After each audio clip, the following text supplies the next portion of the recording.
আজকে আমাদের কাছে একটা গাড়ি আসছে পালসার 150 BS4 মডেল।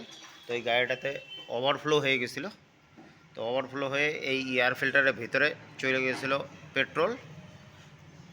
তো পেট্রোলটা চলে যাওয়ার পরে গাড়িটা আর স্টার্ট হয় না। তো এই যে এই ভিতরে একটা এখানটা একটা ভিতরে একটা ক্যাপ আছে, এই যে ক্যাপটা। তো এই ক্যাপটা খুলে দেওয়ার সাথে সাথেই এই যে এতগুলো পেট্রোল পড়ছে, এই ক্যাপটা হলো এইটা। তো এই ভিডিওটা বানানোর মানে হলো আপনারা BS4 বা BS3 গাড়ি যদি আপনাদের কাছে থাকে তাহলে আপনারা যেখানে রাখবেন তেল বন্ধ করে রাখবেন।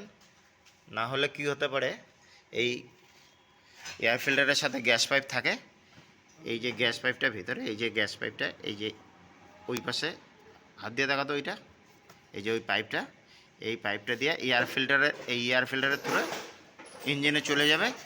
ইঞ্জিনে চলে গেলে মোবিলের পরিমাণটা বাইরে যাবে।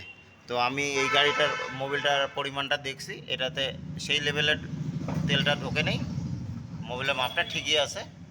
তো এখনকার BS6-এর গাড়িতে তো তেল অন অফ করার কোনো ব্যাপার নেই।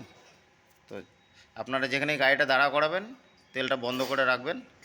আমার ভিডিওটা কেমন লাগলো শেয়ার করবেন, সাবস্ক্রাইবটা করে দেবেন আমার চ্যানেলটাকে লাইক কমেন্ট শেয়ারটা করে দেবেন। আপনারা ভিডিওটা কেমন লাগলো জানাবেন কমেন্টসে।